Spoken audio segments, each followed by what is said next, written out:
Welcome. Bienvenidos. Sucio Talk, episode 16. Here we go.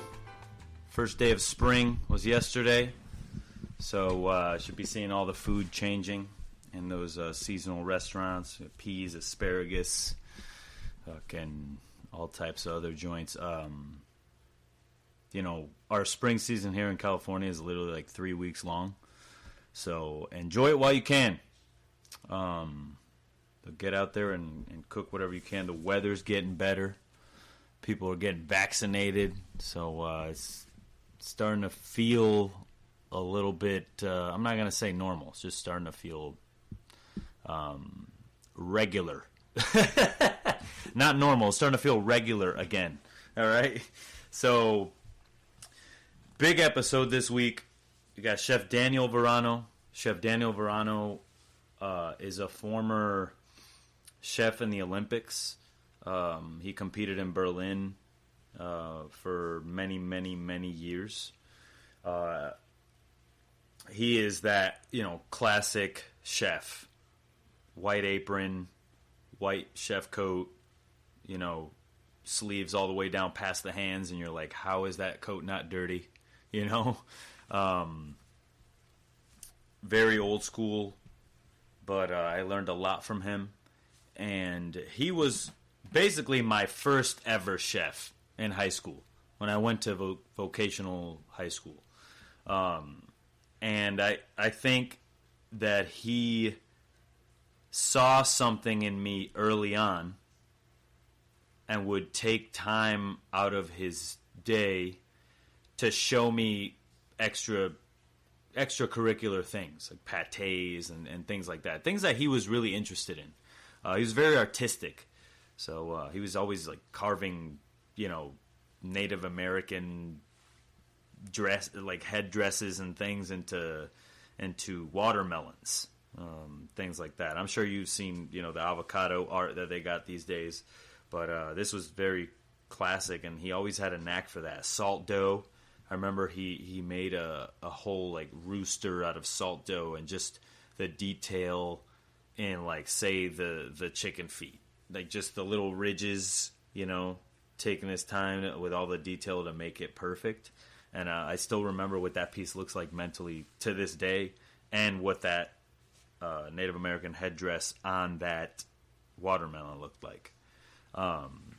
So super talented guy, been doing it forever. He started his career off in music, which seems to be kind of a common theme here with chefs on the show. We've had Chef of Nick's on Broadway, Derek Wagner. He started in music. We had the Farmer Jeff. He started in music. So we're starting to see a little correlation there, right, between music and cooking. Sort of people that start out in music and are told, hey, you might want to find a real option, and then they go into cooking.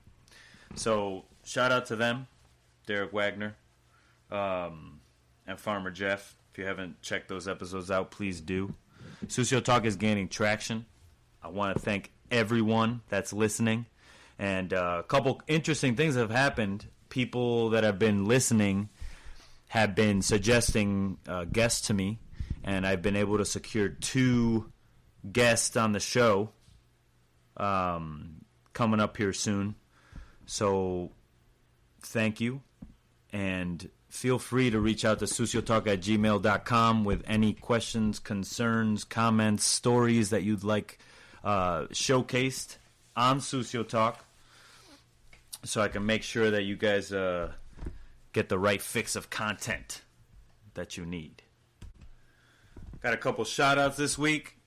Shout out my boy Dave Dreyfus again of Best Damn Cookies. He sent me a little care package. I'm not sure if any of you saw it. I posted on the story of my Instagram. My Instagram is David Sucio, David_Sucio. So check it out when you can if you haven't already. He sent me an assorted box of cookies from his new company. And no matter how many cookies I have and how many flavors I have, they're all great. They were all really good.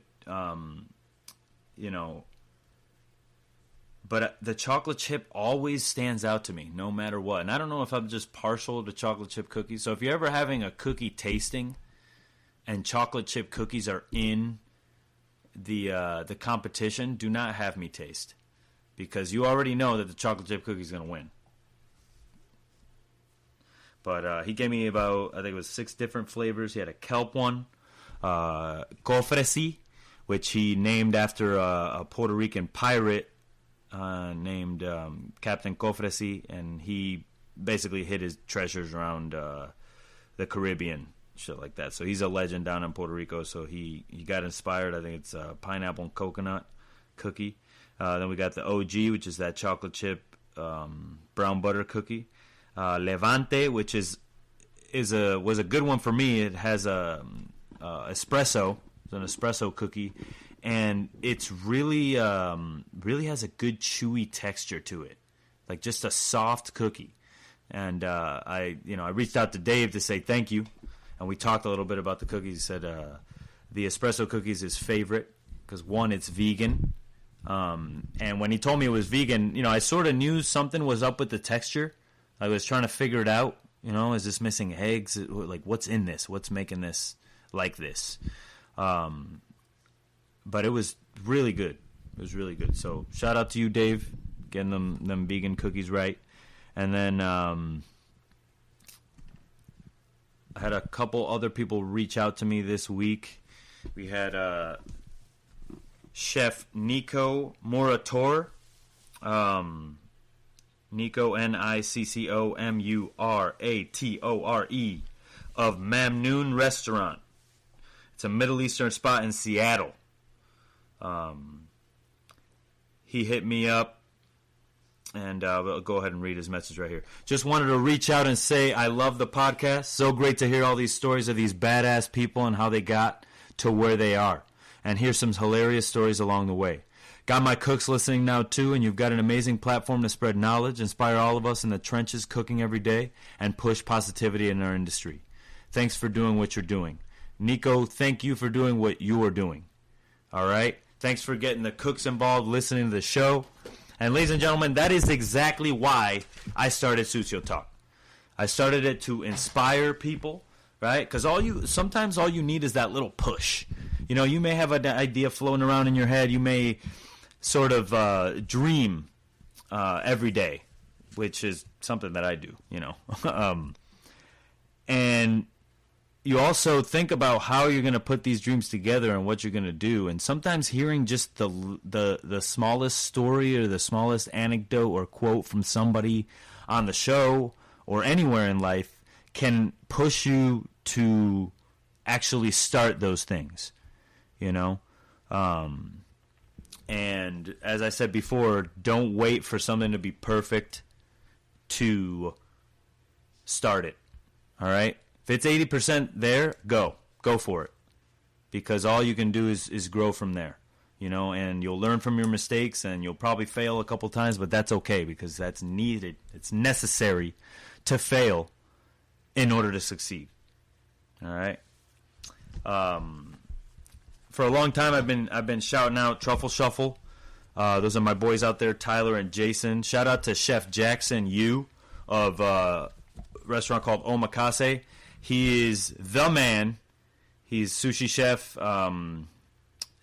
and he's Chinese, but he came up in a Japanese sushi kitchen. So I've talked to him about having him on the podcast as well. I'm going to talk to him for sure about that, because I think that's an interesting dynamic.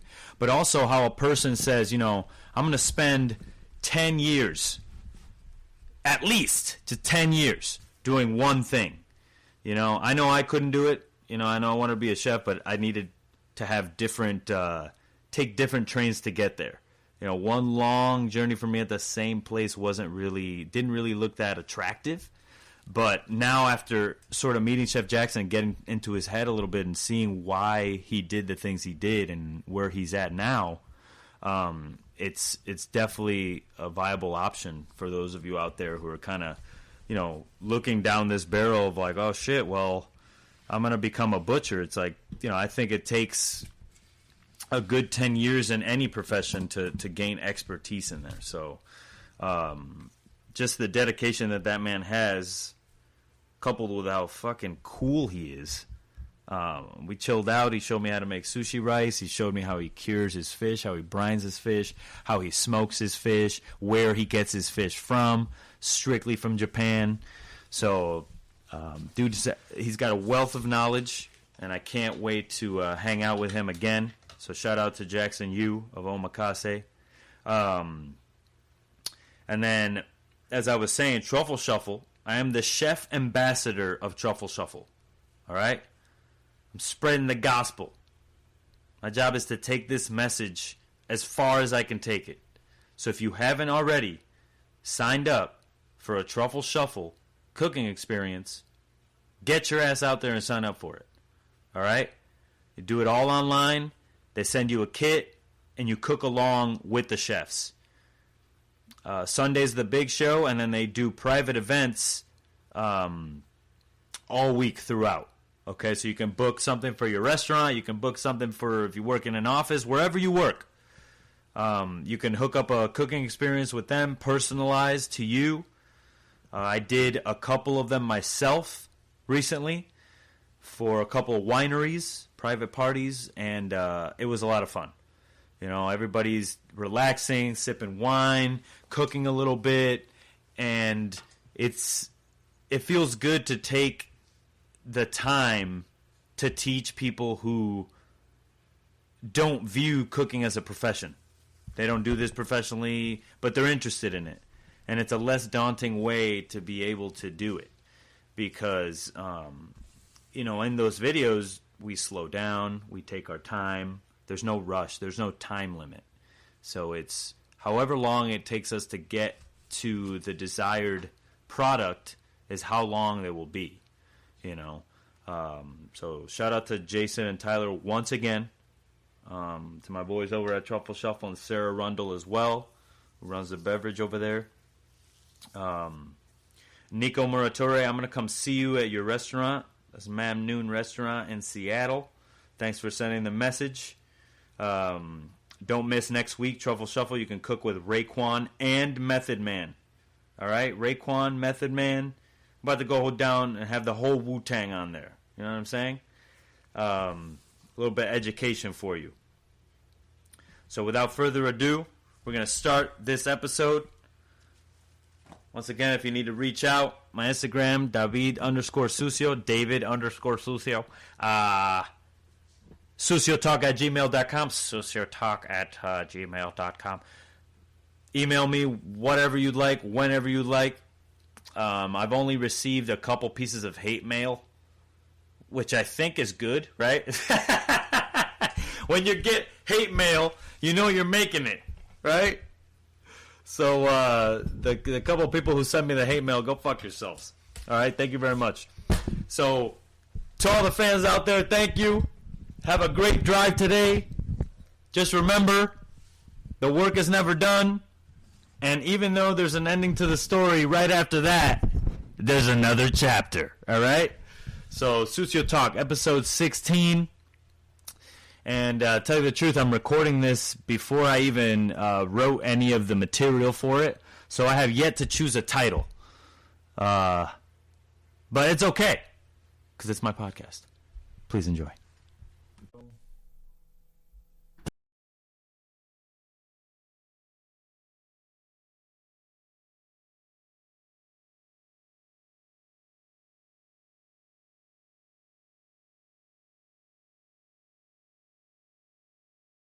First chef to see in me that I had something.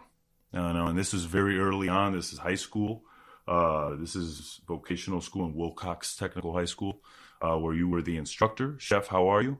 I'm terrific. Awesome, yeah, awesome. Thank God. Yeah, for sure. I hear you. This past year we were just reflecting on it was rough, but I am happy that we can sit here, and talk. We haven't seen each other in probably 13 years or something like that. Yeah, 13 long years. Yep. So, and it's cool because, a lot of the kids that we went to school with, I'm still friends with. So they're gonna listen to this and be like, "Oh my goodness," you know. So, Chef, here on Sucio Talk, we'll take it all the way back. Right, we're gonna learn a little bit about your history before we get into your cooking career. So, where are you from? New Britain, Connecticut. New Britain. Yeah. Born and raised there your whole life? Whole life. Okay. Yeah. Great town. Awesome. Absolutely great town. Awesome. And then, what did your parents do for a living? My father was a carpenter. Mm-hmm. He originally started off after he come out of service, went into teaching carpentry for the first good one back. Okay. And that lasted for a short period of time, a couple of years. He didn't enjoy teaching. He enjoyed building. He was a perfectionist. Okay. And absolutely outstanding cabinet maker. And that's what his career was based on, was carpentry and things like that. My mother, she was, the housewife, but then again, everyone worked. Mm-hmm. She worked for the town. She worked for the mayor, and then later on the school department in New Britain. Yeah. And we grew up in a very, very ethnic neighborhood of Britain. We had Poles and Czechoslovakians, and Russian, Afro-American. Black community. Everyone was surrounded in our area, which made it absolutely phenomenal for eating. Okay. You wanted to eat, you'd stop in anybody's house and it'd be something new. Very so that cool. was a great incentive for me. Yeah. So, they're doing this at a young age. Did this career last kind of your whole childhood? They sort of, kept doing carpentry and... For my father thought I was going to be a carpenter. Oh, so he was teaching you from an early age. Since I could carry 10 pounds of nails. You're the assistant. All right. Very cool. Go up 3 flights of stairs. No, those are the wrong size. Go back down 3 flights of stairs. Then you can't find something, and he's like, if I find it, there's going to be issues. Yeah. It was a lot of fun. Yeah, for sure. Very tight family. Relatives lived in all the areas, so everybody got together all the time. Mm-hmm. And we were very, very family oriented. And my family today is still the same way. Mm-hmm. When did you first have your interest in food? Sort of, did you grow up in the kitchen, or was it, I didn't start off. I started off hitchhiking over to the neighbor's house and eating, and then making dishes.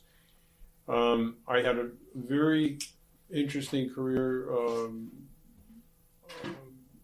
of learning the love of food, and that's really important. Yeah. 3-family house I grew up in. If I didn't like was on the 3rd floor where I lived, I'd go down to my grandmother's on the 1st floor, or my aunt's on the 2nd floor, and find out what they were eating. And that's the way it went. All right. That didn't work out. I go to one of the neighbor's house, or they come over, and they love coming over our house. In our neighborhood, and actually in most neighborhoods at that time, you were either in the service industry or in the type of food business, or a musician. Okay. I actually started off being a musician. Oh, all right. So what kind of music we talking? We're talking R&B, all right, and percussion. So I started very, very early at that. When I was in junior high school, I was going to advanced courses, and one day after school in junior high school, I would go Juilliard Art School of Music, and I would study percussion, and another day I would study jazz. So Tuesdays and Thursdays after school, I'd be studying music. Wow. And then eventually continued that really through 18 years old. Okay. I don't know if you knew that. No, not at all. But I knew that you were very artistic, so it doesn't doesn't surprise me that much. But so percussion, drums, snare drum set. Okay, got you. Yeah, percussion also, timbales. Okay. Tito Puente. Yeah. All right. Absolutely. Cool. And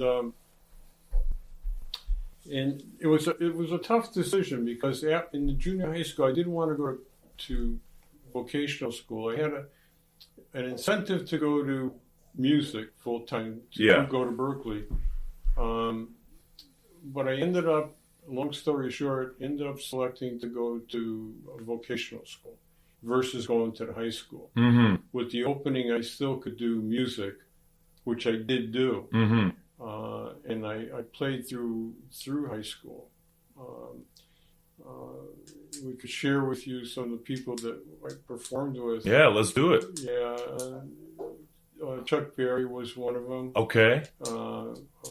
The Shirelles, the Exciters, the Ronettes. Uh-huh.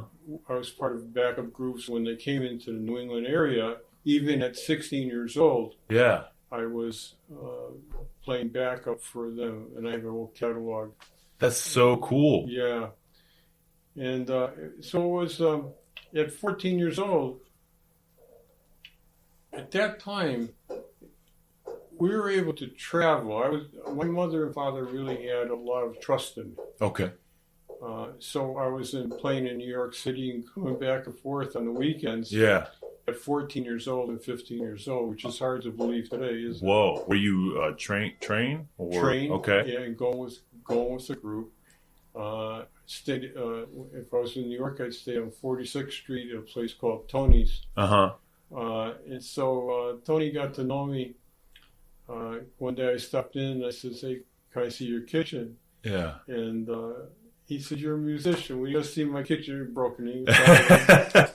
So he says, I could do that, And so every time I was there and I stayed, Tony let me into the kitchen and I'd be making some food for him. So the deal was that when I come and I stayed in New York on the weekend or whatever, I get to go in the kitchen before I go somewhere else and play. Yeah. Yeah. So that Okay. was So you're doing fun. your two loves, I did. Yeah. Awesome. Eventually, I've seen a lot of situations happen with a lot of my friends who are musicians, great, very good musicians. Yeah. And it led them into Dark waters. dark waters. Yeah. And I've seen some of my good friends got caught up in it, and a couple of them died. Yeah. Okay. At 18 years old, Oh, that's rough. right after high school. Mm-hmm. And I can make you. You would hear people saying, "I can make you. You're fast now. You can be faster." So Yeah. that Comes at a price. it did.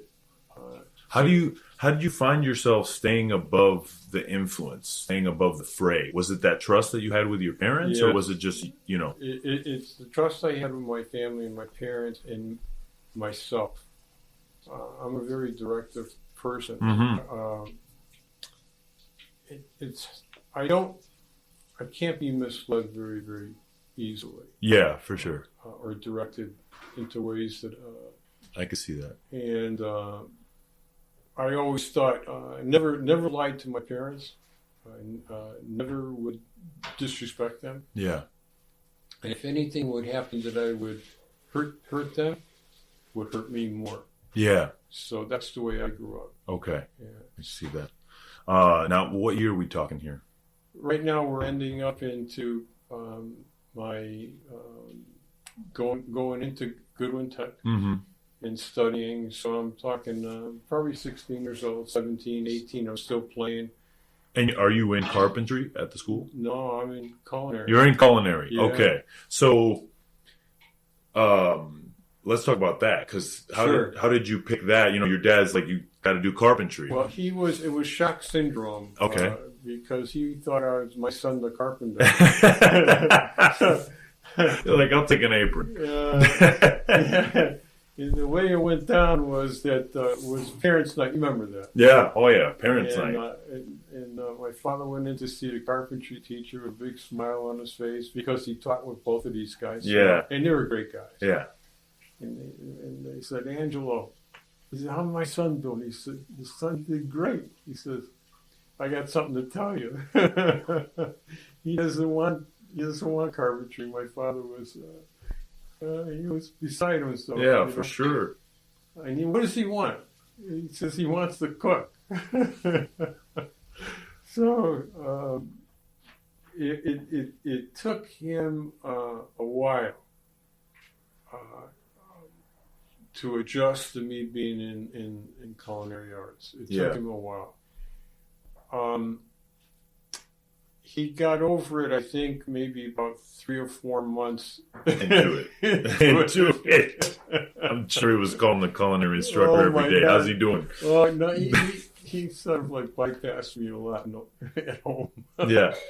But, my mother would go, "You'll be all right, Ann. Yeah. Ann, you'll be okay." Yeah. I think that once we were able to get them involved to come into school, sitting down for lunch, or but I was very involved with school activities. I mean, I love school. Yeah. David, I'll tell you, the best time of my life was when I was younger was school. Okay. School, being with a lot of friends, having a lot of fun, and being involved. Mm-hmm. I was always at inter-culinary art shows when I was in school. Okay. Key Club, National Honor Society. I was the worst baseball player you could think of, but I could cook okay. Okay. Terrible baseball player. I was on the team. I don't know, whatever. And I enjoyed myself. So school was very important. A lot of fun. Yeah, for sure. Did you at that point say, "I'm going to take this cooking thing seriously"? Yeah. I'm going to pursue a life. I'm going to be a chef. I did. Yeah. I did. What sort of media was going on at that time about cooking? Not a lot. Mm-hmm. There wasn't a great deal. The media that we had was culinary art shows through the year. Mm-hmm. One of the neat things which I did mention is that as I was growing up, I always visited with my parents or my mother. We always took trips 3 or 4 times a year to New York City, to Boston. Mm-hmm. For Sicilians in my house, they were foodies. They love to eat. And they love to eat. Mama Leone's was the first restaurant I ever went to. Mama Leone's. And I met George, the nephew. Uh-huh. And he brought me into the kitchen and signed the cookbook. Whoa. And that enlightened my whole life. Yeah. That was one of the best Italian restaurants in New York. But Trader Vic's, Top of the Sixes, Four Seasons. Mm-hmm. That would be a trip a year to go shopping and go for lunch or something. That's so cool. Yeah. Yeah. I don't know a lot of, was your community doing that, or were you kind of the only family that was traveling like that at that time? Probably around my neighborhood, probably one of the only families that did that. Mm-hmm. We weren't affluent. Yeah. My father worked like a dog. He worked 2-3 jobs. Yeah. But he made sure he partied as hard as he worked, He always took care of the family. Yeah. Yeah. Sure. That's so awesome. To be given those experiences as a young child, it obviously formed you to what you would be. Yeah. So you graduate from high school, and at this point, do you have a job? I did. Okay. There was a point in high school that we were able to. It was an experimental thing that I was able to take courses because at a college, and also do high school. Mm-hmm. So I took advantage of that. I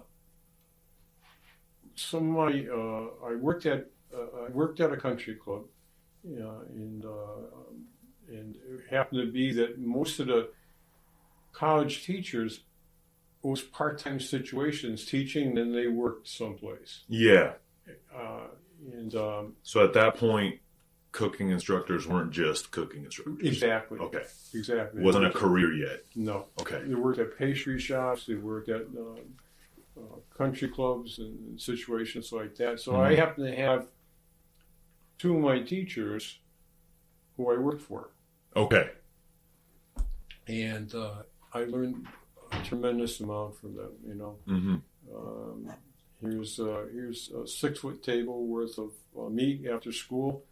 Going to the refrigerator, and I want it all trimmed down, from the tenderloins to make steak tartare. Yeah. That was one avenue. Another avenue was every night I come in there after school, I need 5 hors d'oeuvres different. 5 hot, 5 cold. You have between this time and that time to make it, utilizing the products in the refrigerator from leftover products or whatever. Gotcha.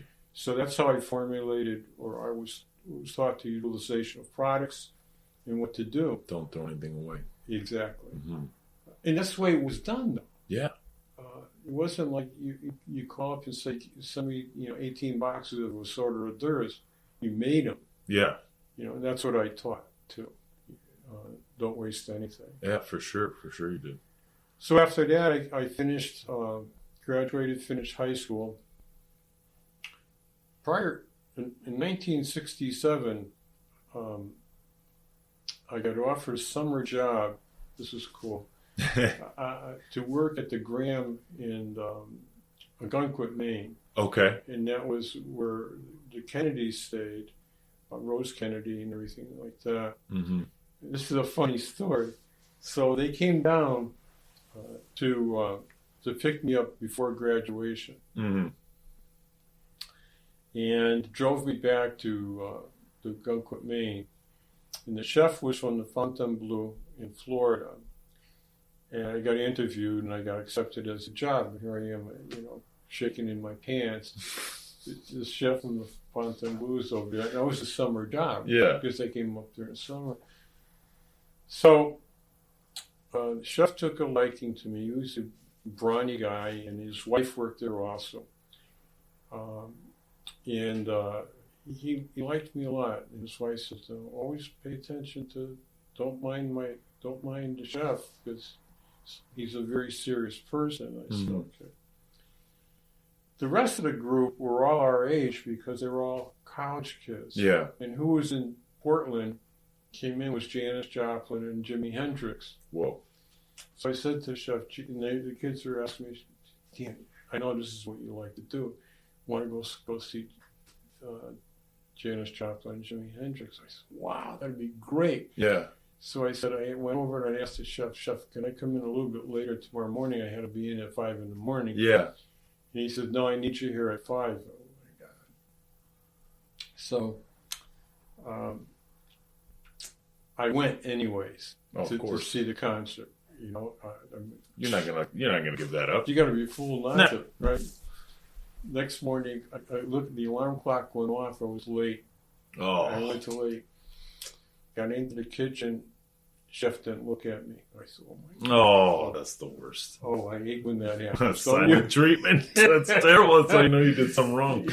So I looked at his wife, and she looked at me. She goes like this. He'll calm down. Yeah. Calm down. So normally we have breakfast with the chef. This morning I didn't have breakfast with the chef because let alone breakfast. He was livid. And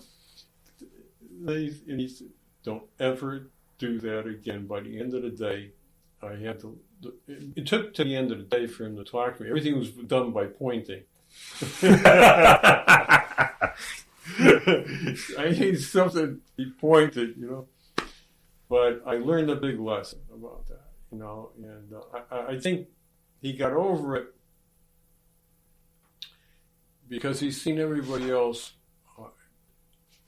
that had such a great time that they needed it. It was a busy summer, and he saw everybody else. He got over it a little bit, and eventually got back warming up and talking. Yeah. It took a few days. I said, oh my God. It's like I had to do the novena before I go back into the kitchen. But I'll tell you, the concert was kicked. I'm sure it was. What is a Jimi Hendrix concert and Janis Joplin like? What were concerts like back in those days? Were there opening acts, or is it just they show up at the time? They were right there. Man. They were billed. That must have been so cool. Yeah, it was awesome. Wow. Yeah, so I mean, I still had that. I had that feeling every time they start playing. Yeah. It was great. want to drive me back into that zone, you know. Yeah. But it was great. So from there, the summer ended. I came back. They brought me back to graduate, and then I went to college. Yeah. So when you're picking colleges, what's going on in your mind? There was one. Okay. And that was CIA. Okay. Yeah. And At Hyde the time, Park. and that was no, it wasn't. Oh. It was in New Haven. Whoa, New Haven, CIA. Yeah. Wow, I did not know that. Yeah, it was. Did they? That's where it Where it started. Yeah. All right. So And Hyde Park. Take a step back here. that's 73. Yeah. Okay. CIA started in 73. So it starts in 73, and what was the selection process for the CIA? What was the application like? Is it like any college or? It was Okay. It was the usual type of thing. All right.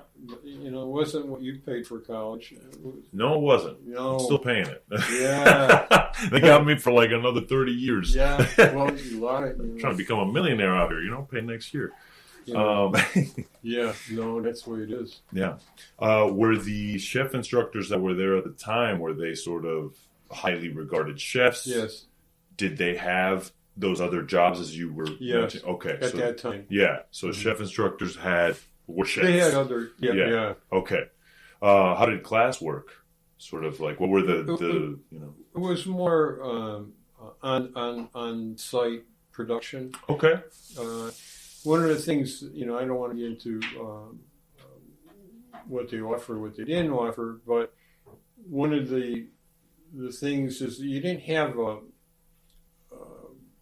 written curriculum totally, at what I understand at that time. Yeah. You had lecture halls, you had on-site type of cooking. Yeah. So you had AM and PM. Okay. Now they have AM, PM, and PPM.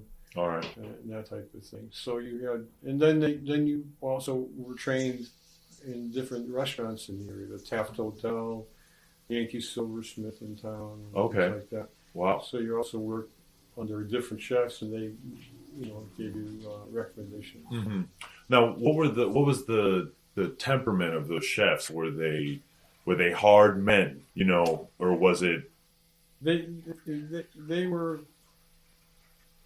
very well respected people, and they went through the ranks the hard way. The hard way, for sure. Yeah. I gained a lot of respect for them. Still to this day, I have several who are still alive. We correspond with each other, and we belong to groups together. Okay. And Fritz Astonishment was one in particular. He was my garde instructor. We we're the best of friends. Yeah. Yeah. So. And here we are today. Yeah. It doesn't stop the cycle, Yeah. Can you remember sort of what were your favorite things to do and learn? I didn't shy away from anything, Dave. Yeah. I love classical cooking. I really enjoyed that. We go through trends. Yeah, we do. Yeah. And I think that's something you had mentioned. At that time, everything was grand. Yeah. The food was grand. Buffet platters. Yeah. The bigger, the better. The aspic and the gelatin and chaufrade and the whole salmons for 8 people. Yeah. The more we weren't overfishing at that point. It didn't matter. No, honest to God. But the longer you went on a buffet table, the more points you got. Okay. Ice carving. Yeah. Chaufrade work, butter sculptures, tallow work. And every one of those mediums I worked on. And I loved art. I loved the art of it. Yeah. That's something that I've always I remember going in the walk-in as a 14-year-old kid, and you see this watermelon that's carved like a Indian head with the headdress and everything, detailed down to the. And I'm like, that is insane. I mean, now people are all over that on the internet, but this was I didn't know that was possible. And you made a lot of things possible that seemed impossible. And to us, we were like, how is he doing this? Well, thanks. But it was fun. Yeah. You have to make fun of what you're doing. Yeah, for sure. And lighten it up a little bit. You have to have that serious approach. Yeah. You want everything to come out right. Obviously, you don't want it to come out wrong because then your reputation is wrong. Yeah, exactly.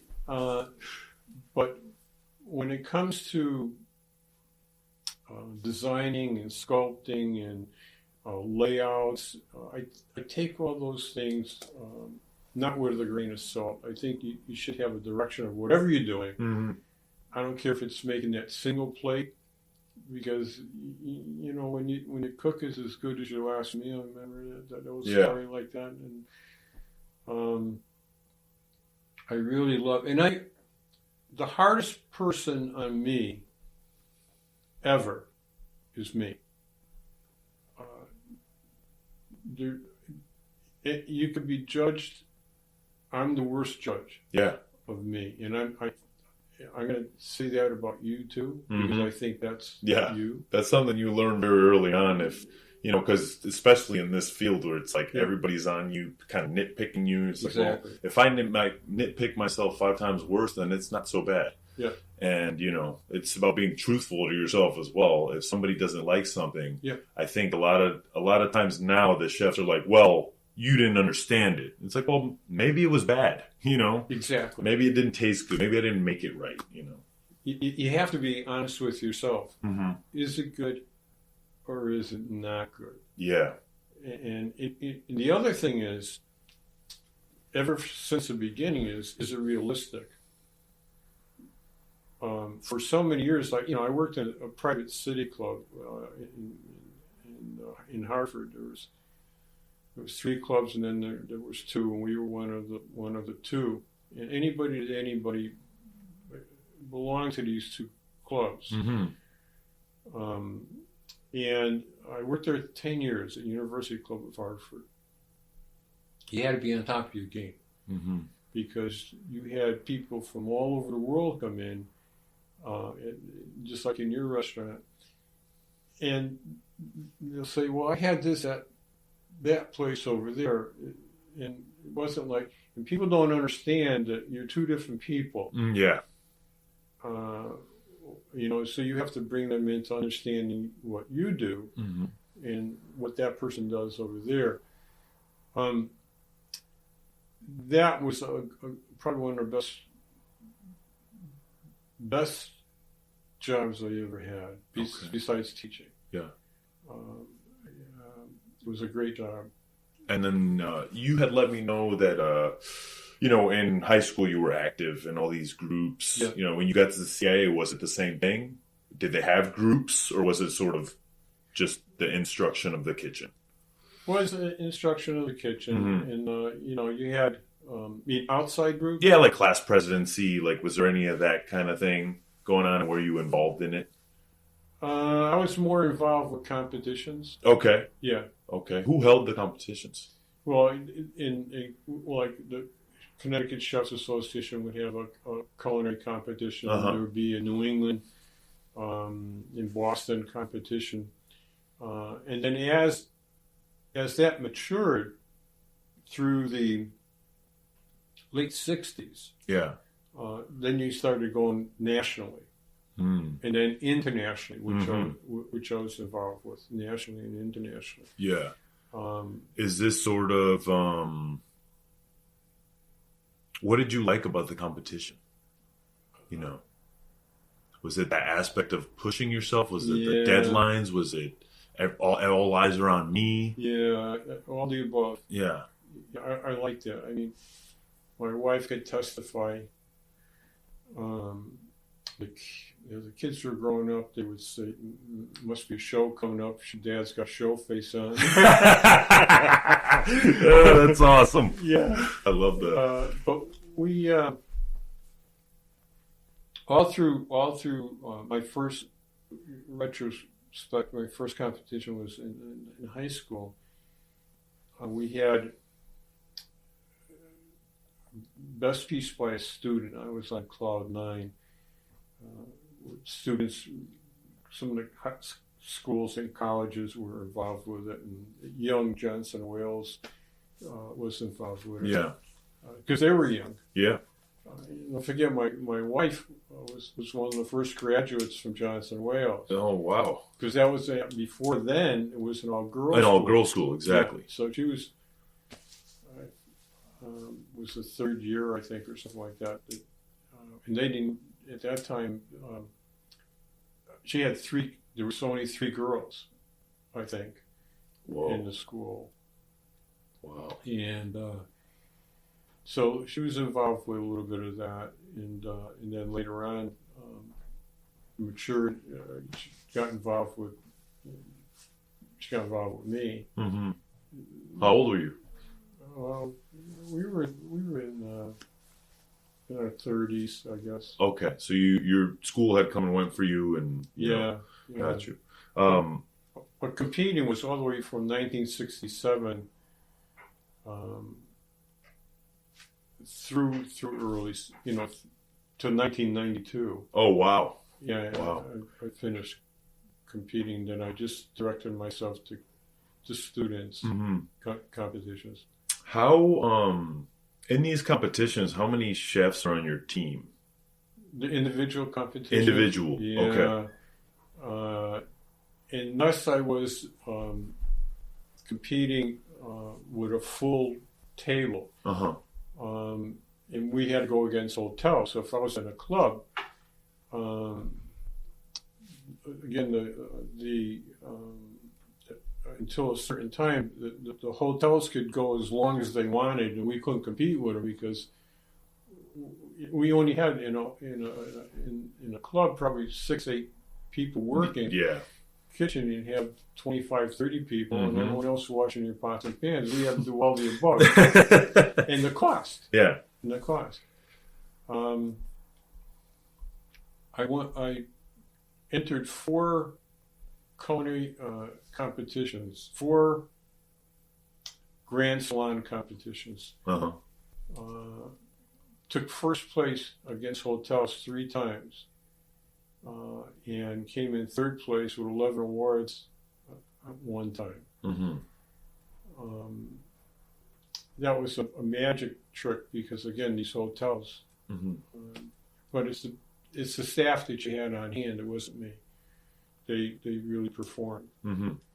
You do the layout just like you do in your restaurant. Mm-hmm. And so you were leading them? Yes. Basically. Okay. Yeah. Got you. Do you have any, guys that kind of were your students then that are still kind of keep in touch with you? I have a lot. Yeah. There's I feel very blessed. I mean, the best part I feel, besides my family, is the interaction I have with former students. Yeah. I really enjoy that. How you doing? Happy birthday. I've seen this on Facebook or whatever. And that's been a great thing. Yeah. Yeah, I'm very appreciative for Facebook for that much. There's some positive things about it. Yeah. And there's some negative things, but just like everything. Communication, I would never know. I mean, I've got students that one's in Turkey right now from second school I taught at. Yeah. And he's doing very well. Not every student ended up in culinary. Yeah. You get them really early in high school. And it's a tough decision. Yeah, it really is. I was going to be a carpenter. Yeah. Right, or a musician. Yeah. So I understand I've always understood those factors. I've always wanted students to do the very best that they possibly could and be respectful. That's even if you weren't going into if you weren't going into it.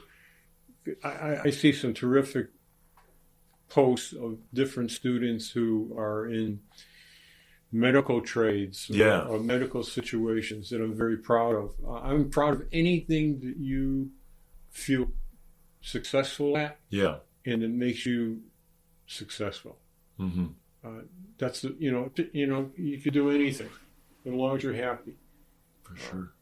So we're still in the CIA in the timeline here. Sure. Did you have any friends at that time? Were you living in the dorms? Or did you live at home? No, home. You lived at home. Okay, great. Yeah. So you were still eating home cooked meals? Sure. Oh, that's amazing. What's wrong with that? Yeah, nothing. Were you traveling at all at this time, or just for the competitions? Just for competitions. Mm-hmm. Yeah. So you're pretty disciplined. School, competitions, family. Yeah. Very Can you? Yeah, we can pause. You just. All right. So, did you have any plans during the CIA about what you were going to do after? You know, because I know in college they're always talking about what's your career going to be after, and what are you going to do, and, you know. Thank you so much. Appreciate it. Enjoy. Thank you. This is a. So it's a lemon sourdough with a little, what is this? Stracciatella gelato? Yeah, that's Oh my- Sicilian gelato. Ooh. It doesn't have any eggs in it. Okay. She makes that for me because I'm a diabetic. Okay. There's no sugar in it, Mm-hmm. and there's no eggs in it. I use agave to sweeten it. Okay. That's delicious. Over here eating dessert on the podcast. I love it. This is a first. All right. Let's see. We're in the CIA, thinking about what you're going to do after, I guess. Then you said you weren't really thinking that. You were just like, I'm doing school, I'm doing my family. Well, at that time, I went to work at a country club. And, I'm a country club guy, Mm-hmm. and was Wampanoag Country Club in West Hartford. And I was ended up being a sous chef there, and I stayed there for a year. I guess it was a year. And from that point on, I ended up get offered a job as sous chef at Wethersfield Country Club. Okay. And I went there with, there was a manager at that time. One of the things, I get along with everybody. Mm-hmm. I do. Mm-hmm. And they're saying to me, Dan, you don't want to go there. You know, so-and-so he's tough. He'll eat you right up.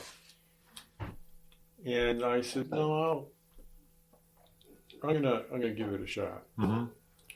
We got to be the best friends because, number one, he was a former chef, Mm-hmm. and he went into being a manager of the club. And when he got excited, he sang opera. When he sang opera, there was something wrong. Something was wrong.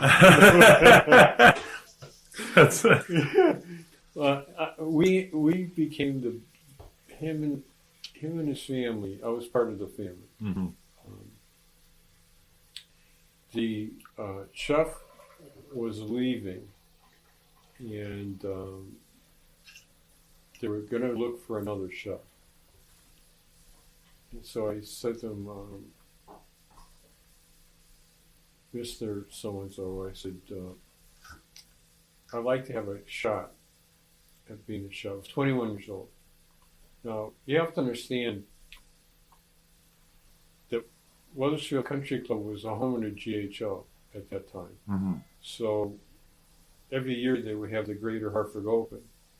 So you'd be in charge of not only the entire property. I've only been in charge of something for a short period of time. Mm-hmm. One at being at Wampanoag Country Club, and the other one being a sous chef there for a year. And he says, "Can you give me a chance? I know I can do it. I trust me," and they did. And I was there for 2 years as executive chef. And you do, 20,000 people. It was a blur. Yeah. But we handled it. It was a learning experience because I believed in myself that I could do. I used to tell myself I could do anything. Yeah. But not doing a PGA and then doing a PGA with maybe 16 booths out in the field. Your kitchen that you're running, you have clotheslines going across the kitchen with the dupes hanging. Oh. Running breakfast, lunch, and dinner. Running, at that time was Lee Trevino and Chichi Rodriguez and all them. Keeping them happy. Yeah. Keeping all their sponsors happy. It was a great experience. And he trusted me. And then at that particular point, I got offered another job to come in as, not as chef, as executive sous chef in this private city club. Mm-hmm. And they said to me, Dan, why do you want to step down? I said, it's not stepping down. It's a learning experience into a new environment. Mm-hmm. I already knew that I could handle that. I want to learn what a life is, like yourself, into a different atmosphere, into learning. Well, I took the job as executive sous chef, and within 8 months, I became the executive chef and I was there for 10 years. Okay. So you knew pretty early on, once you got there, you're like, I got this. And they, the thing that I wouldn't do, and I won't do to this day, is the chef was ailing. He's getting old, and they wanted to retire him. And I wouldn't let that happen. They came to me and they said, we want you to take over. And I said, no, I can't do that. He was very good to me. And even, he ended up in the hospital. And I went to visit him with the general manager, who was from England. And I told him, Chef, I got this, I'm holding on to this for you. But you just take care of yourself. Your job is right there. Don't worry about it. And he held my hand and he says, you got this. I said, Chef, we'll see when you get back. He ended up dying. But his job was safe as long as I was there. I wouldn't let that happen. Yeah. Yeah. That's what I believe in. I don't believe in I believe in caring. Yeah. That's what I was taught by many, many chefs. We all have a different way of being brought up. Yeah. Yeah. I was there 10 years. Yeah. So it was a great job. What were the menus like? The menus were seasonal. There was four season menus. Mm-hmm. So they would, and then you would have, they were printed menus, and then you would have daily chef suggestions. Okay. That type of thing. Got you. But we did tremendous. I had 5 dining rooms in the cafeteria. The cafeteria had waiters in the cafeteria, black tie waiters. All right. In the city club. So the guest would go with the waiter, and you would go to the stations, and they would make a la minute your item. Yeah. In the cafeteria. And you would sit down, the waiter would take it to you. And then I had 5 dining rooms on 2 different levels. Yeah. That we would feed. How many sous chefs did you have? 3. 3 sous chefs. Yeah, AM, PM, PPM. Gotcha. And, now, as we come up in kitchens, as I came up, it was very important that we passed on what we knew to young cooks. Was that sort of the dynamic there? Yeah. Just Exactly. building them up? Yeah. Here, one of the neat things that I started, and it caught on in different, this is Hartford. Mm-hmm.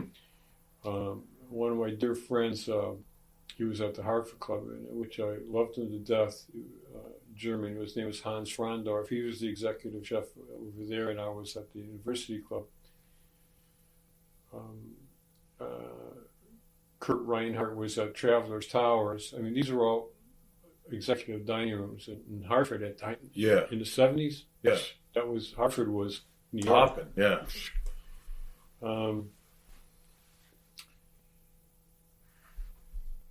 The things that you wanted to do is, I created a situation. If I wanted, on our seasonal menus, I would say I want a veal dish. I want to use medallions, or I want to use entrecotes, I want to use this, and I want each one of you using these items to come up with a dish. So we're going to need 20 new dishes for entrees. Mm-hmm. Here's what we have to do. We want a veal course, want this, want that, want that. Like if I had a rack of lamb, we bring in the whole racks and then saddles. Mm-hmm. So if I had a saddle of lamb or rack of lamb, we break it down ourselves. Mm-hmm. Yeah, nobody's breaking it down for you. That's what you learn on things like that, Mozarts or whatever. Everyone had a hand in making the menu for each dining room. Mm-hmm. Then we might like that starch, and everyone would select, might like that starch, we might like that vegetable to go with this entree or this veal. Yeah. Then we would put that together, take a shot, and that's what each dish would look like that we put out.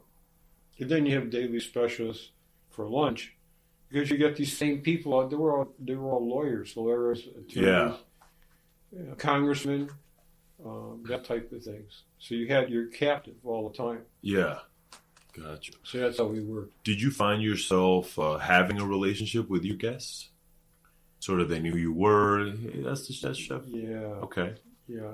They would know if I was there or if I wasn't there. I hate that feeling. Yeah. That's not a good feeling. Chef, I drove back. I was a chef here.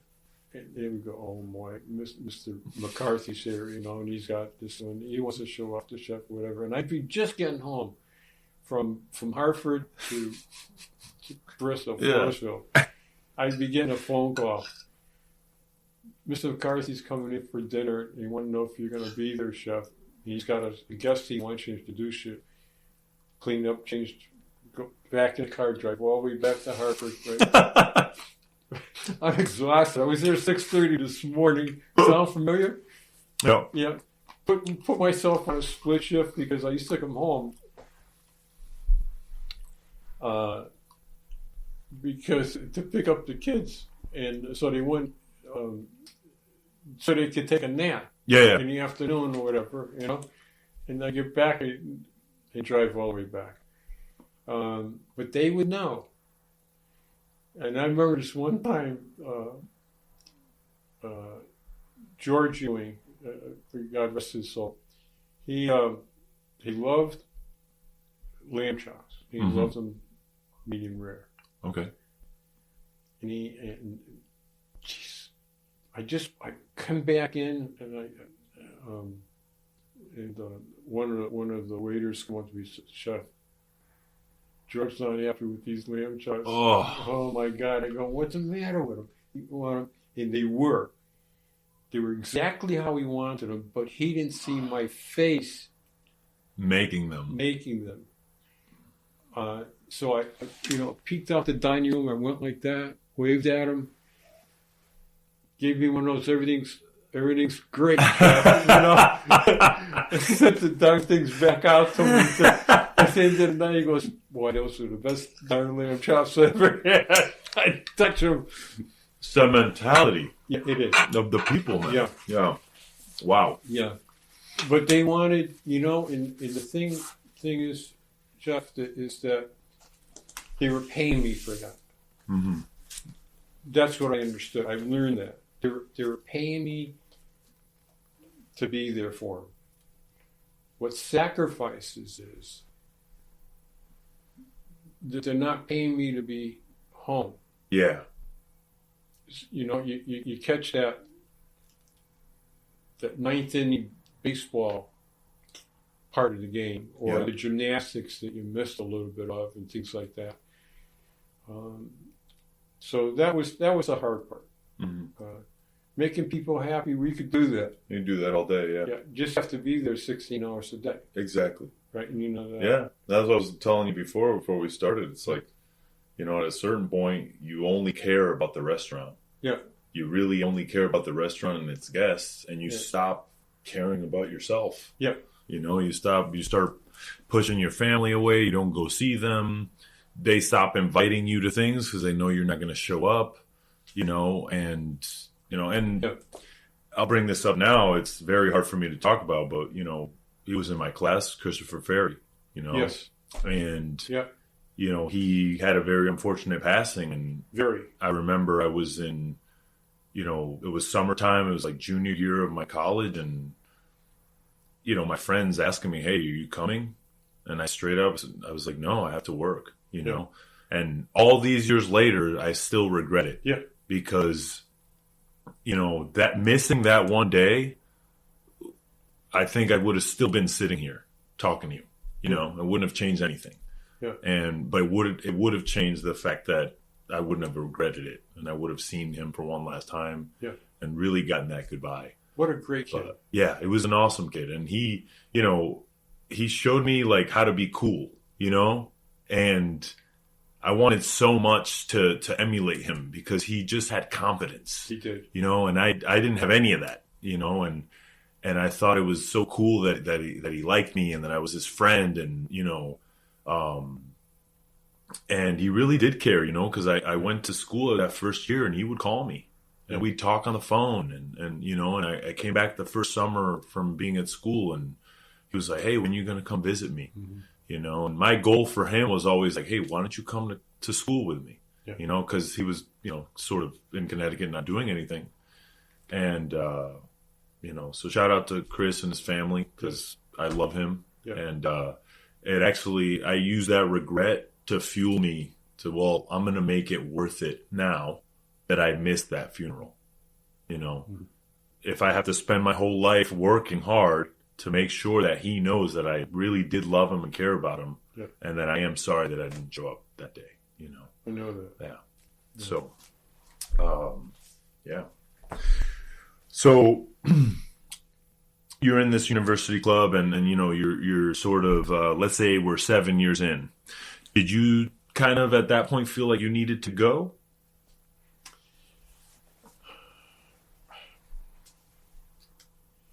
It was a tough thing. First I loved my job, so there's no question. There was no question about it. Yeah. It was coming to the point that it was spending too much time, but getting compensated for it. There's a difference. Yeah. Got compensated for it, but I mean, I'd be at home. To interject this, I'd be at home. I'd have a three-way conversation. One would be with the general manager. Another one would be from somebody from Japan, Mm-hmm. trying to set up something that we have 16 dignitaries coming in that are going to be consulting with Sikorsky Aircraft, and we need to wine them and dine them Mm-hmm. for a week. So it was not only at work, but it was at home. Followed you home, yeah. Then a good friend of mine, and I was very involved with all these other organizations that I belong to, Mm-hmm. and I'd have a 4-day bag and a 6-day bag. That's on top of What you were doing. what I was Yeah. doing. One of the things is that I need to spend more time at home. So I'm thinking of other things, and a good friend of mine later on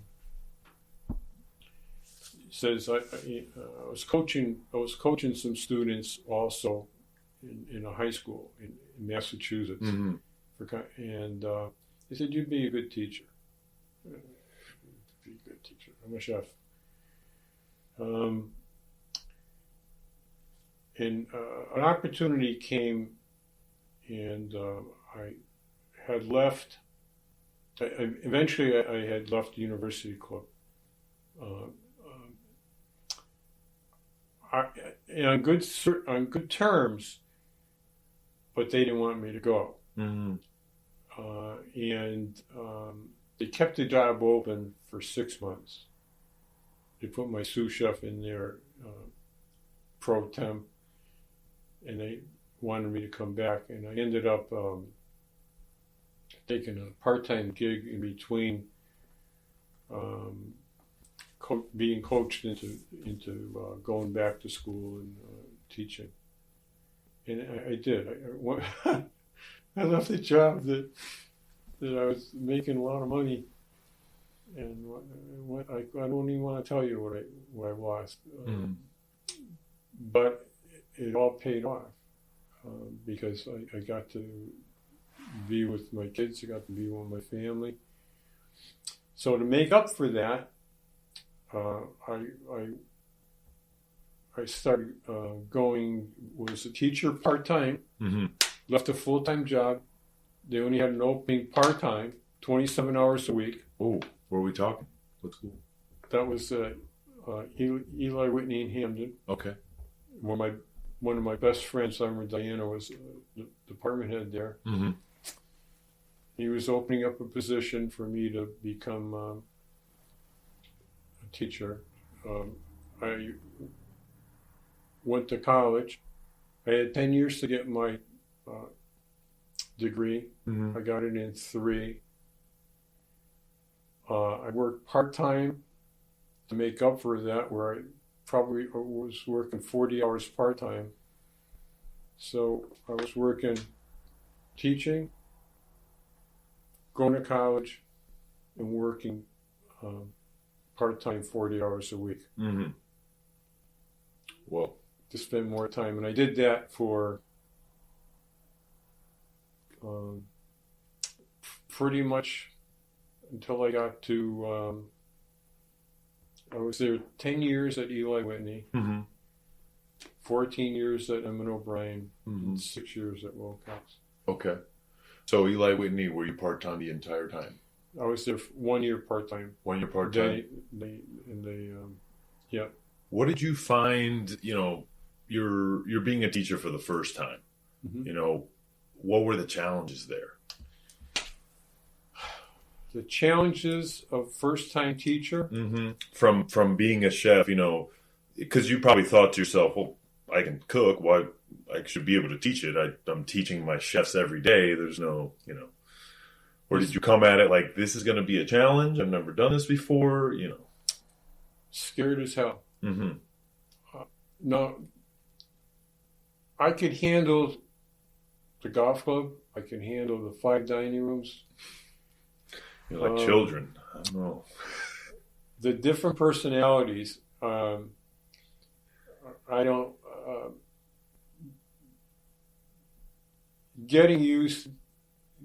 Having students getting used to you. Oh yeah. And you getting used to them, and then trying to integrate that you have to wear a chef's hat. Yeah. You have to have a white, clean coat every day. Yeah, it needs to be ironed. You have to have safety shoes. Shiny shoes. You have to go to theory class every day. Oh, yeah. This was all new to this first group of kids I had. And we became the best friends after a year. Okay. And they were just a great group, great experience. And a lot of the kids, and one of the neat things was that a lot of the guys played guitars. Oh, okay. A lot of so the interest was there. So I took them on the walk into the auditorium, and there happened to be a drum set there. Yeah. So we did a little rocking and rolling. Did a little bit. And all of a sudden, we got a lot more kids into the auditorium and things like that. So he's cool. Yeah. So, and then from the cool part, we had to go back to being a teacher. Mm-hmm. So they had to know there's a line there between having fun and having fun. You can still have fun, but we can still do some work. Yeah, exactly. Yep. And we built up.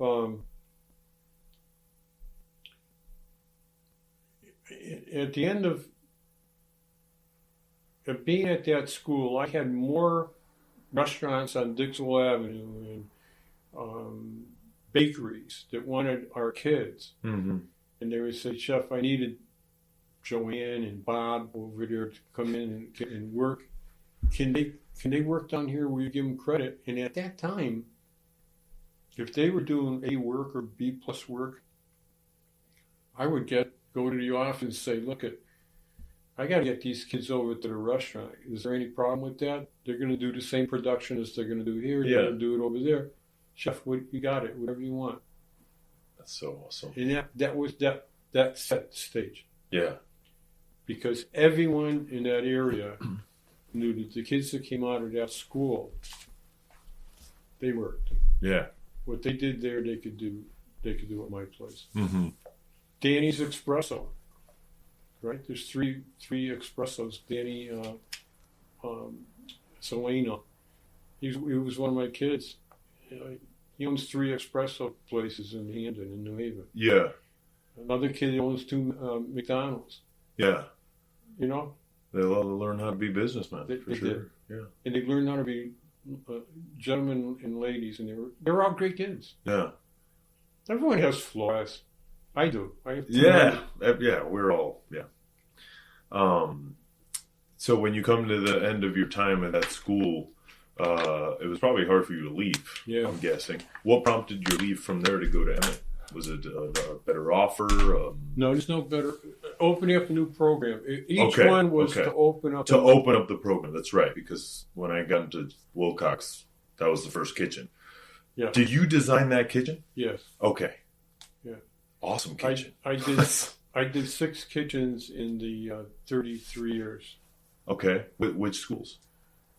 I did Eli Whitney. Mm-hmm.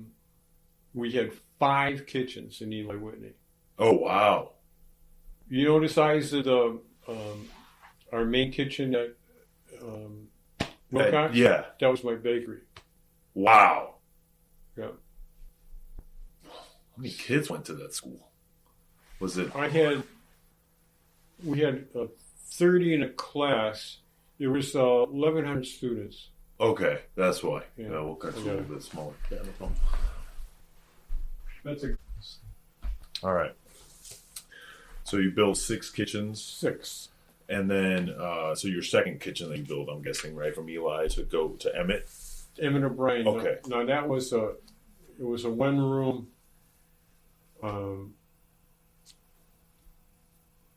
one-room cafeteria that was opened up. You picture open kitchen to a cafeteria. Okay. So I got handed to, everything was done, pretty much 90% of the kitchen was built in-house. Okay. Was all the people that worked, plumbing department, HVAC department. Oh, that's so cool. We had a meeting. This is our new chef instructor, and I said, fellas, ladies, we're in trouble. We need a kitchen. They came in. We sat down. We drew something up. This is the first year. I had nothing. The only thing that the state did was put up cinder blocks for me. Uh-huh. I said, we can't have this open. So they put up a wall and doorways and everything. All the equipment that I got in the kitchen was from surplus. Okay. What everybody threw away, Yeah, they end up at those. I took. Yeah. I had hoods of all different All different sizes. all different angles. I had stuff in there that we went down to the down surplus, and I'll take that, I'll take that, I'll take that.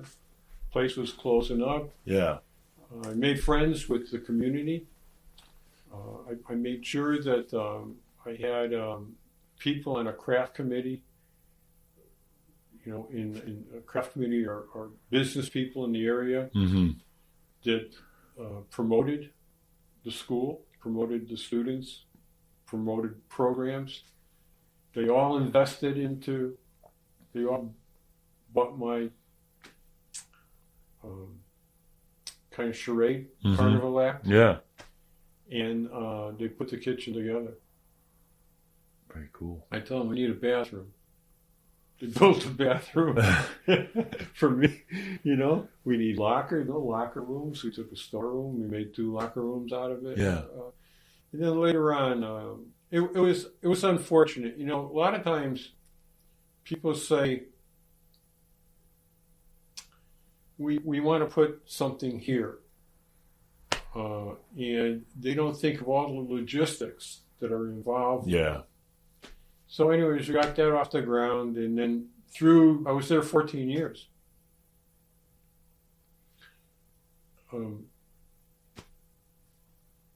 In between that time, I did school in Danbury, designed a kitchen. Did a school in Torrington. That's another massive kitchen, and still did my job.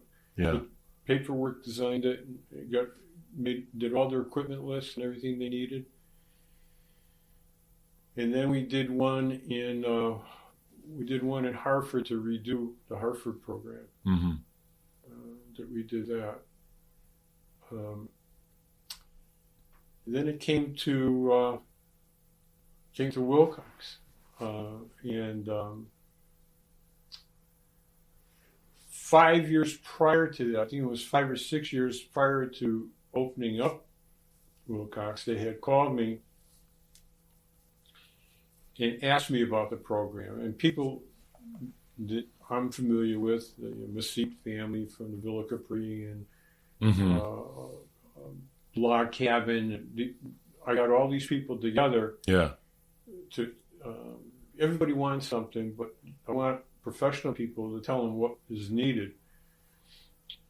And we did all that work up. That was before Rich was there. The director was there. Okay. Another director was there. Smith, I think the name was. And they ended up putting the hotel restaurant program in instead. Oh, yeah, I remember that. And Tell you what, none of those kids are working in hotels. you know, David, the sad part about it is that a lot of the kids, hotel restaurant is essential, very important. It definitely is. Yeah. High school is a little bit too early. If it was a postgraduate program I could see that, yeah. where There's a lot of free time in a hotel. Right. Yeah, and you have to yourself fill it with things that will help you. right. So I felt bad. A lot of those kids really wanted culinary. They did. Yes, they did. Unfortunately, a lot of students weren't aware of its work. Yeah. They thought it was watching Emerald on TV, and it's not. As you know, Mhm. It's very hard work. it's hard work. I remember. You wash those pots, do those, so on and so forth. So, long story short, and eventually the assistant superintendent of the state come to me and said, "Chef, I want you to think about this." Mhm. I said, "Okay." I said, "We're going to do this again." I don't regret anything. It was a lot of work. Yeah. It was the hardest. We good?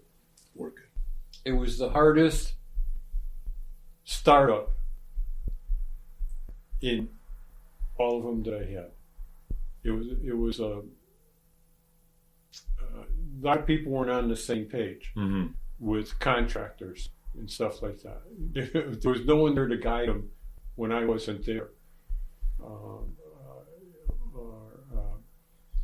We all, Chef Longo was at one school, I was at another school. Trying to communicate about this one thing here. Right, and then we'd meet. Yeah. I'll meet you down here, or meet you down there, or you come over here. Yeah. Did you pick Chef Longo? In all honesty, I did. Okay. I did. No. So they kind of said, this is the other guy you'll be working with. You're the boss, obviously, but... Yeah. Okay. Yeah. Got you.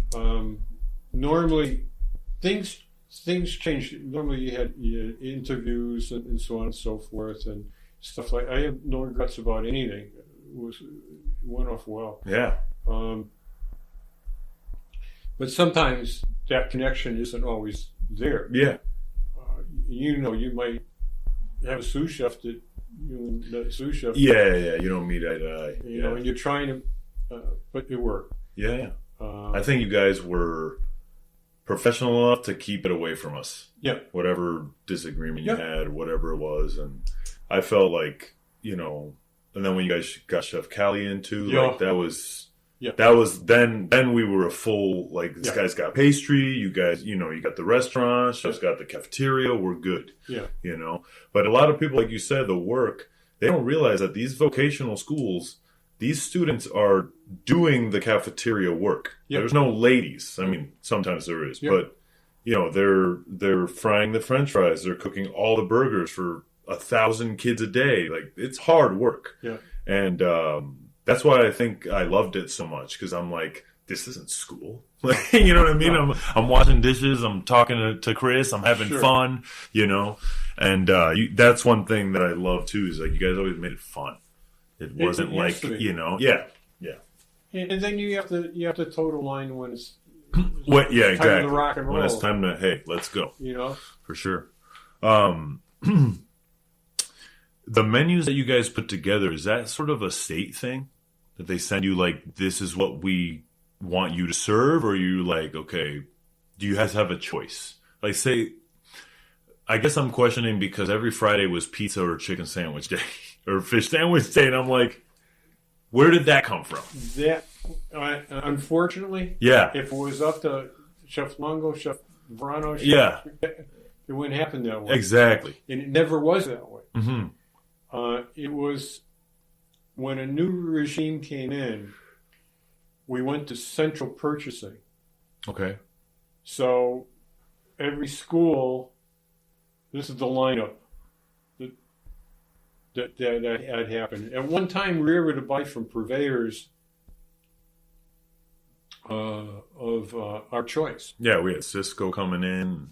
Anybody we want. Yeah. At one time. And then later on, everything had to come from one commissary. Mm. And that was the tough part. Okay. And the worst part, because, I served on a lot of different committees, and they wouldn't listen, that they want to make it easy for themselves. Yeah. Excuse me. Is that you were wasting more money than you were making by buying that way.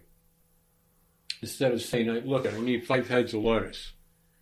I need a quarter case of chicory. I need this. I'm going to make, this is what I need for the week. Now you had to buy 24 heads of this. Yeah. And then find a way to use them before they go bad, kind of thing. Tough. They lost more money that way. Yeah, for sure. Yeah, a lot of it wasn't our choice. But you had a good kitchen to work with. Oh, man, it was amazing. Yeah. Blast chillers, and it was perfect. The way it all was set up. Yeah.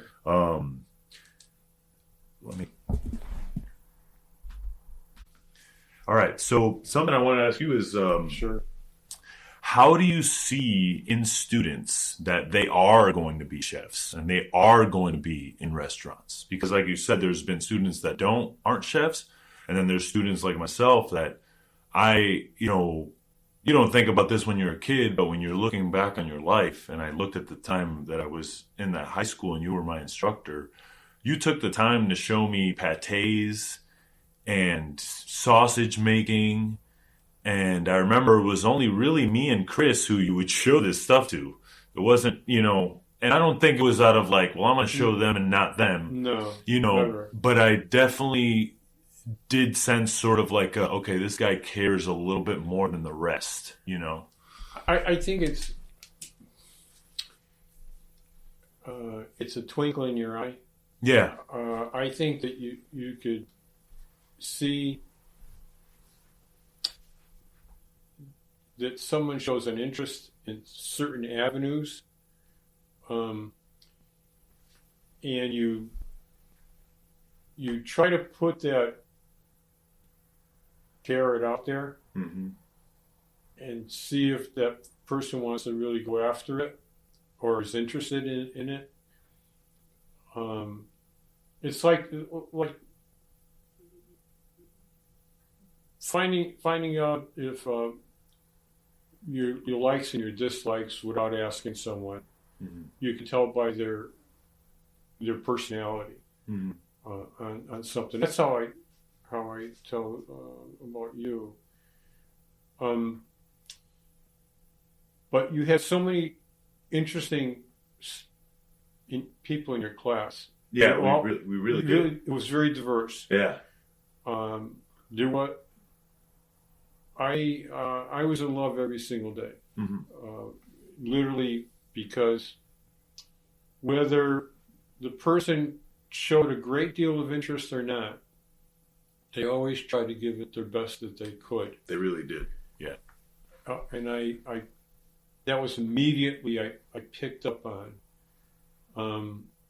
Everyone you have to take yourself, you have good days and you have bad days and not so good days. You have to be able to enhance the good days, prop up the not so good days to make them better. And what I always try to do is try to give everyone the benefit of the doubt and make their day better. One of the things that I initiated is I always said good morning and I always said good night. I want you to come in with the door being open, to open up to suggestions. If he had a bad day, a bad night, to try to leave him at the door. I always instilled about that of all my employees all the time. And not everyone has a perfect life. And certainly growing up, everyone has a different approach on family life. Yeah. And you have to try to separate that door. When you walk through that door, that something's going to be better. It can't get any worse. Yeah. And it's not always as bad as you think it is. So that was always my philosophy on those things. Sure. Sometimes they work, sometimes they didn't. You know if they work, Was it, because the way that the book tech programs for culinary worked was sophomore, freshman did cafeteria, junior, senior did the restaurant. Was that always sort of the dynamic of these classes, of these schools? No, it was different. Okay. Yeah, it was. So Wilcox, was it one of its own kind of thing? Yes. Okay. Yep. Got you. What sort of led you to make it like that? I didn't make it that way. Okay. That's the way it was programmed. Okay. Got you. Because the entire school was like that. That's right. So every school, you have to train yourself to a different way of how they're operating that school. Sometimes it works, and sometimes you say, I don't, yeah. This is it's like putting a senior and a freshman. Yeah. That's a situation, if that's the way it went down, because sometimes you don't have, the senior doesn't have the patience to work with a younger class person. Yeah, like that, I can see that. And I can understand that very, very well. So it's a little tricky sometimes. Yeah, for sure. Yeah. I remember, the first graduating class that you had, name was Tina Ayala. Yes. She was awesome. And I remember that she would, Vika. Vika, she won. Yeah. Yeah, I just talked to her the other day. She had won, I believe, every single competition up until the last one or something like Yeah. that. But she was badass. Yeah. Cool girl. Smile. Yeah, all the time, and she kept us in line. I remember her like, "Hey, chef said not to do that. What are you doing?" Kind of thing. Because me and Sergio were crazy. We were just trying to get into any trouble that we could, or whatever kind of side deals we had. And it was funny having her be like, "Hey," and it was the first time in my life that I had gotten reprimanded by somebody, because I didn't have any brothers or sisters that ever tell me, "Hey, mom said not to do that." It was, I always found out the hard way. But it was cool having her be the first person to be like, "Hey, respect what another elder is saying and letting you know that's not what you should be doing right now." Sure. And then that's sort of my first understanding of hierarchy. And she wasn't a sous chef. She was just another student who, like you said, cared. Very much so. Yeah, exactly. And she doesn't even cook to this day. She works in, I think, Google Events. Yeah. So she's, successful in her own right. Yeah. And super, super happy for her. For sure. Absolutely. Yeah. And she did go to, if I'm not mistaken. She went to Johnson Wales. Yeah. Yeah. I think she was more in the business campus. Yes. And honestly, it was Chef Longo who led us all there. Yep. Because he was like, "That's where I went, if you want to cook or if you want to go ahead, and he kind of let us know, like, it's a little bit far away from home, so you can kind of learn to be yourself, sure. And all these experiences that he shared with me was what ultimately led me to be like, that coupled with, I think Chef Varano thinks I can do this too. You know what I mean? Like, because you were showing me all this stuff and you saw that twinkle in my eye, and then, so I just took that and I was like, "Hey, I might as well run with this, and here we are years later." One of the things is that there's no perfect school for anyone. No. It's the school that you feel comfortable with. I have a lot of friends, and you probably had some of the teachers. George Opelinic might have been one of your teachers for Garmache or whatever. Mm-hmm. Many of these teachers in Johnson Wales, I'm with them once or twice a year. Yeah. And we've been friends for years. That's crazy. Yeah, for years. And the same thing with CIA. There's people there. I had an opportunity to, when I was at Eli Whitney, it went in another scenario where my department had went into a hospital. He went into for surgery, and he's the one that got me the job. And he ended up dying. Mm-hmm. Going in the hospital, and we were on our way. We got offered a job at Culinary Institute. Now, we went for the interview before he passed away, and I got the job from one of my instructors to be in the Garmache department. Yeah. And I said, "I can't do anything right now." We were heading there. They found a house, they did this, they were going to move us and everything like that. "I know you want to be on the Olympic team, we'll sponsor you, so on and so forth." Well, my department had died. And they held the job open for 3 months. And so I want to make a decision to go, and I said, "I can't. I just took this job teaching. All these kids, they just lost their department head instructor. Mm-hmm. I'm the only one left for them. Yeah. I can't leave. I couldn't leave them." My wife will testify to that. I couldn't leave those kids. Opportunity. I couldn't do it. Mm-hmm. I just couldn't do it. And I'm thankful for most respect. It was a great job, great opportunity, but then I didn't let those kids down. Mm-hmm. That was the whole idea to being a teacher. Yeah. It's to teach kids, not to tell them the best job you get, you might as well leave. Yeah. For sure. Great job, great opportunity. Yeah. Yeah. Did you see yourself as staying at Wilcox till you were retired? Did you see another project on the horizon, or were you sort of like, this is my home and it will stay my home until I leave this field? No, I had offered another position while I was at Wilcox, Mm-hmm. and I said, "Why am I going to move around again?" Yeah. And I enjoyed it there. I enjoyed the kids, and I had a lot of fun. And it was an accomplishment to be there. But I knew when the time was right for to say, time to leave, time Mm-hmm. to retire. Mm-hmm. But I never retired. I retired from teaching. What did you do after the teach? Well, that I was like a racehorse trying to get out of the stable for 3 months. I got offered a position to a friend of mine called me up, another former chef. Yeah. He said, "Look, I know you're looking for something. I know you must be driving you crazy being at home." I said, "How did you figure that one out?" He says, "This place is looking for a consultant part-time." I said, "I don't want anything full-time."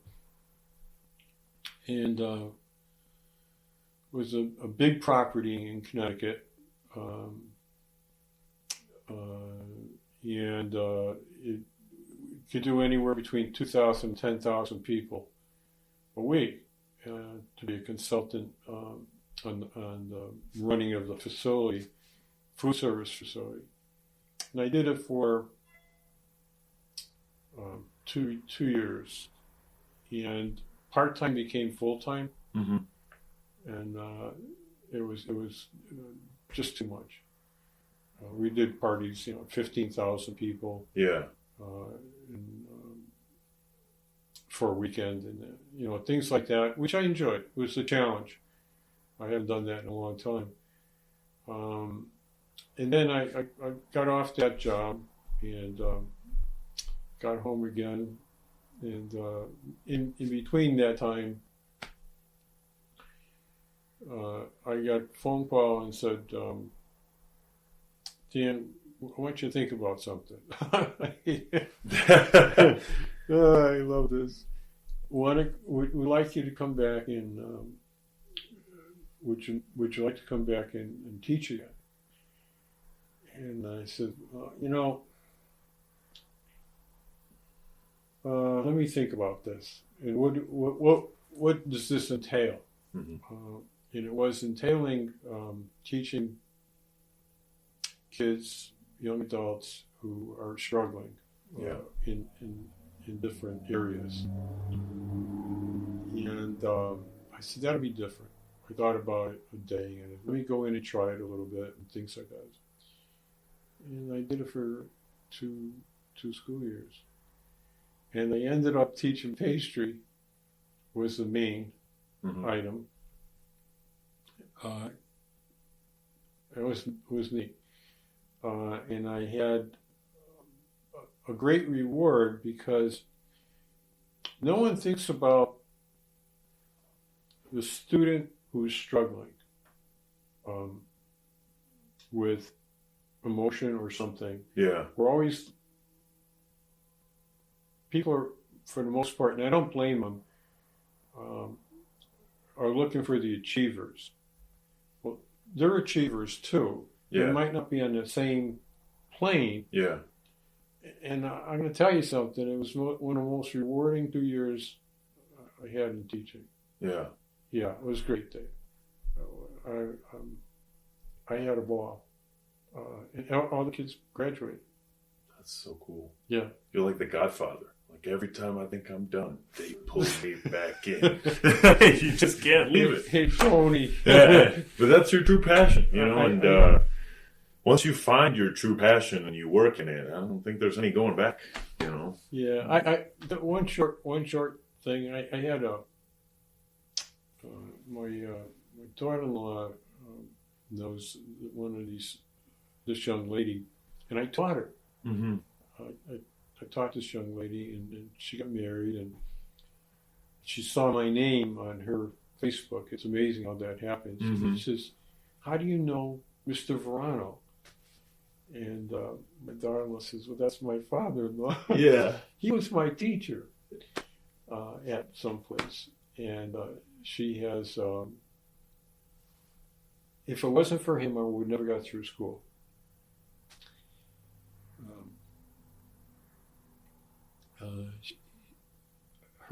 She has 5 children, and she texted me. She says, "Jeff, I want to show you my son who's 12 years old. Mm-hmm. He's got an apron on. He's competing. He came in and placed on Junior Top Chef on TV. No way. Swear to God. Cool. If it wasn't for you, he wouldn't be here today." That's true. I said, "Honest to God, huh? Yeah. How's that happen?" I mean, it's just, I think chefs are very giving people. Yeah. And you give to the industry, so it just keeps going.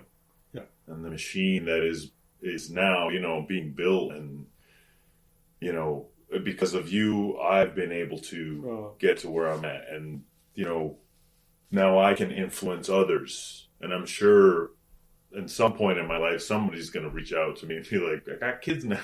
Yeah, it's the best feeling. And Yeah. that's what I think is so cool, and to be open to that too. Yeah. And I have a good relationship with all of my mentors. With every single chef that I've ever worked for, with every cook, that I've taught or worked with, great relationship. And when you're in the whole together, when you're in the, you definitely there's a brotherhood that forms, Yeah. and sisterhood, brotherhood. And it can't be broken, Yeah. Yeah. Yeah. Even a true. pandemic can't hold us down. No. So, No, there's a special breed, and that's the way. And one of the things that I always tried, even when my children, adults, I, as a student in high school, I always respected the older, talented chefs, Mm-hmm. even in high school. I made friends with them. And later on, after graduating from school and me following them, I'm thinking, they're following me. And you can't get over the harmony and the unity that we've become. We're a special breed of people. Yeah. But I've hung out with more, if I was 20, people I hung out were 50. Mm-hmm. Or, just hypothetically, that it would be nothing for me to drive up to New York, to Massachusetts, to visit a chef in Spencer, Mm-hmm. whatever, owns a whole restaurant or a hotel, and get together and converse back and forth with each other. There's no age barrier. Yeah, exactly. Yeah, that's the best part about it. And they would call me, "Dan, what do you think?" And I said, "What do you think?" That's amazing. Yeah, it's absolutely amazing. I don't regret. There's not a single thing, right or wrong, that transpired over my career, good or bad, because the bad taught me how to be better, and the good, I became more successful in my thinking. Mm-hmm. And it's the truth. It wasn't. And there were some rough times. I'll tell you. Oh yeah. Oh yeah. And I'm not ashamed to admit it. There's some things. There's some times that you were in the kitchen, that a party was on the edge. You're waiting for something to come true, and you're saying, "Where's that train? Because I want to get out of town." Yeah. Have you ever felt? Oh yeah. You say, Yeah. "There's got to be an end to this." Yeah. We got to get through this. There is a level of major embarrassment that happens in a kitchen and at restaurants when things are bad. Yeah. Because everyone's there to see it. You know? Exactly. Everyone's You're on stage. there. Yeah, you're on stage. Yeah. And the show must go on. There is no quitting, stopping. And, the level of guests sometimes isn't the best. Yep. And I'm always like, servers are better than me. Yeah. Because they're taking it right to the face. And they're smiling and they're like ducks. This is a rolling wall right off the bat, Yeah. you know? Yeah. And to me, I always say, I'm like, I have way more respect for servers than chefs, like, in terms of just dealing with people. Because they come back and tell me what this person said to them. And I'm like, the fact that you are not like putting your apron on, throwing your apron at them and walking out the door is awesome, But I think in everything that's good, there's bad. And I think the balance is what the best part of everything is, you know? And Chef, I want to thank you for being on Sucio Talk. I did not think this was ever going to happen. But we're making the impossible true, baby. Yeah, listen, so we're gonna keep hustling out there. And Chef, what are you into these days? What are you working on? You got this farm over here. Let's talk a little bit about that. Well, this is Leaf is Lewis Educational Facility. It's down the street here. Yeah. And they do collaborations with the Farmer Chef and the Foundation program. And what happens is that it's a CSA and a community resource for vegetable products that they grow on. Yeah. But also, what happens is that they bring in children from the different camps, and they teach them about vegetables, cropping, animals, and some of the students are they're all volunteer kids, and it's just a ball to have them come down. And what we do is they teach them all about vegetables and how they're grown. Mm-hmm. How many kids think that celery comes out of a plastic bag? Yeah. Or carrots, where's it grown? Yeah. And the neat thing about this is you pick something, you eat it. How much as a young adult saying, geez, I don't like kale. That looks terrible. Well, let's try it. Let's make some kale chips out of it or something like that. And so that's what this is all about. And we've designed 2 books. One book we have in the second book just came out. Matter of fact, we're sold out. Mm-hmm. And it was raising money for the different foundations for the farms as part of. So we were able to have the kids come on and learn about agriculture. Very cool. And that's what the book was designed to do. And believe it or not, we're all sold out. There was 8,000 copies. Hell yeah, Chef. Yeah. Southern Connecticut. Yeah. Coming out on top. But cool. I want to give you one of these after to take with you. And, Yeah, for sure. Thank you very much. It's great to have you. Thank you. I appreciate it. Yep. Thanks for inviting me into your home. This is Sucio Talk signing off. Terrific.